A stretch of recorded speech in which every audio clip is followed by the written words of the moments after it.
Ito yung problema kapag matagal ka na sa ibang bansa. Alam mo yung pakiramdam na matagal ka nang nasa ibang bansa. Sa una lagi mong iniisip, balang araw uuwi rin ako. Pero habang tumatagal, napapansin mo, parang mas lalong nagiging mahirap umuwi. Hindi dahil sa ayaw mo, pero kasi nagbago ka na. Lumawak na yung pananaw mo sa mundo.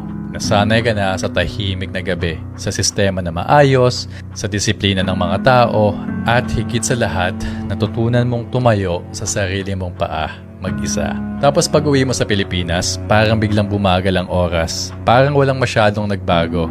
Same na kanto, same na chismisan, same na problema, pero ikaw, iba ka na. Hindi mo na mahanap yung dating sarili mo doon. Yung bahay na dati mong tinuturing na home, parang hindi na ganoon ka-komportable. At minsan napapatanong ka, ako ba yung nagbago o sila yung naiwan? Pero alam mo, hindi mo kailangan masamain yung pagbabago mo. Kasi yan ang bunga ng pinaghirapan mo, ng mga panahong tiniis mo ang lungkot, pagod at homesickness. Hindi ka lang basta umalis. Naging mas matatag ka, mas marunong, mas ikaw. At kahit gaano ka nakatagal sa ibang bansa, kahit parang hindi mo na mahanap ang home sa dati mong lugar, tandaan mo, hindi naman laging lugar ang tahanan. Minsan ang tahanan yung mga taong pinili mong mahalin, yung mga pangarap na binubuo mo, at yung katahimikan na natagpuan mo sa sarili mo.